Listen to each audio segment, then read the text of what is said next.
Why did I choose to marry somebody with a disability? The answer's coming up. Thank you. Hi, this is Corey from Blind to Billionaire. In today's video, I want to discuss a question that is kind of awkward and I'm gonna go for it. No one's asked me this specifically, but I think it's something that people think about and it's something that I've thought about. And the question is, why did I choose to marry somebody who I know has a disability? Now, I'm using the word disability in this video because I think that it's accurate and a little dramatic sounding, but I also think that I don't think of Matt as being disabled. That's not a word we use. That's not how I think of him. But I think that, from a technical standpoint, he is totally, very blind. And so technically, he does have a disability. So why did I do that? Why did I feel comfortable marrying somebody who has a disability? And his disability is that he has retinitis pigmentosa, which is a degenerative retinal disorder, which means that when he was diagnosed when he was 15, and it meant that at that time that he would likely go pretty much completely blind. And he is currently 34, and he has light perception, which means that he can see just a little bit, but not a lot. So in terms of what he's able to do, he can do everything. He's cognitively has no cognitive issues, but he definitely currently is not able to get around independently. He is going to get orientation and mobility training so that he can use a cane. But at this time, he's dependent on me for getting places. He can't drive, and he can do pretty much a lot of things around the house, but I guess there's some stuff that we still work on together, which may or may not be how all couples are, sighted or not. Sometimes you just have certain strengths and weaknesses and then you play to those in your relationship. So I just want to give you background on my husband's disability. I am 33, so I'm a year younger than Matt. I don't have a disability.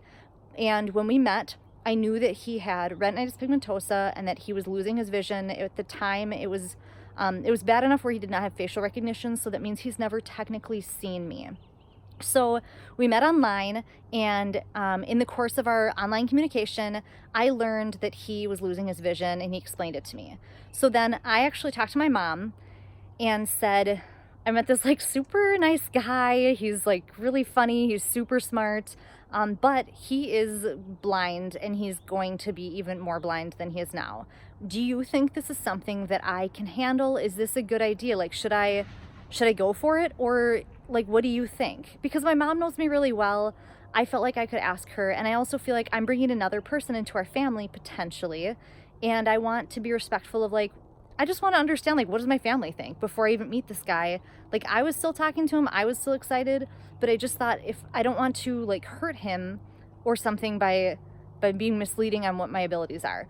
And so my mom said that I should go for it because she felt like he can do everything. He's smart. He has a lot of cognitively he's fine. He's got good aspirations and all of those things.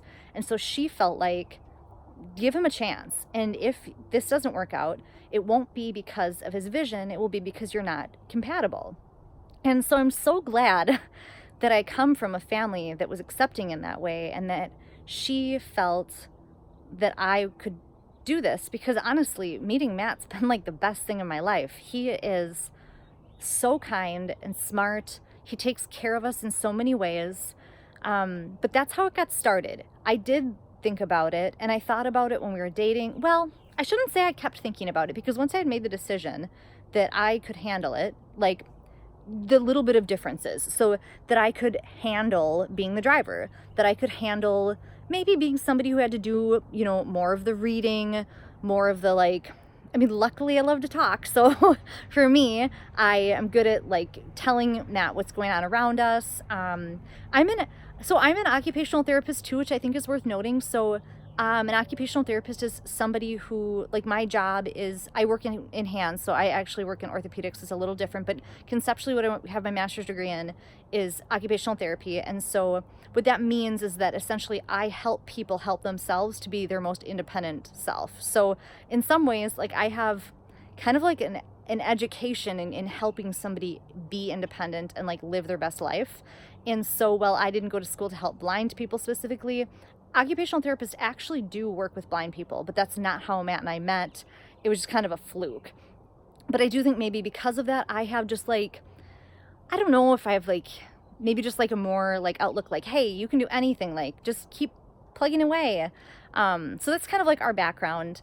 I think that you have to be really honest with yourself about what your comfort level is in choosing a partner. So the thing is like, for me, when I think about like choosing a partner, is when anyone chooses a partner, you have to think about what are their strengths and what are their weaknesses, whether they have a disability or not, and are those strengths something that you love, and are their weaknesses something that you can say, hey, you know what? Maybe your weakness is finance, but I am really good with money, and if you let me kind of, guide this ship, we can financially feel really like good in our relationship. Or maybe somebody is, gosh, I can't think of any other weaknesses. Maybe somebody has their family background isn't what you prefer, but they recognize that the things about their family background that are weak, they can appreciate, and you can decide to do something different in your family. So there's a lot of things in every relationship, sighted or not, or disabled or not, that make it challenging. And I think the big thing that I thought and continue to think, especially as I was like making the choice to be with Matt versus today where like he is my choice. But when I was making the decision, the big thing I thought was, right now I have, I'm really lucky. Like I have like all of my facilities, you could say, but I don't know what's going to happen tomorrow. Nobody does. So if tomorrow I get in a car accident and I was paralyzed from the waist down, like I would certainly hope that Matt would continue to choose me. I mean, I don't want to compare any disability or the benefits of being sighted versus not sighted, or having disability versus not. That's not what I'm saying. But I would hope that if my situation changes, that Matt would continue to choose me as I would continue to choose Matt. So I feel like in some ways I chose Matt with, something that wasn't what a lot of people would consider to be perfect about him, but that just because he's not technically medically perfect per se, that doesn't mean that we have guarantees. So he could be, he's super, I think Matt's like super attractive, and he's got like a lot of like great qualities, but if you just don't know what tomorrow's going to bring. So even if he had perfect vision, who am I to know if that's going to stick? I think that when you choose somebody for better or for worse, through sickness and in health, for the rest of your life, as long as you both shall live, I'm guessing in the course of I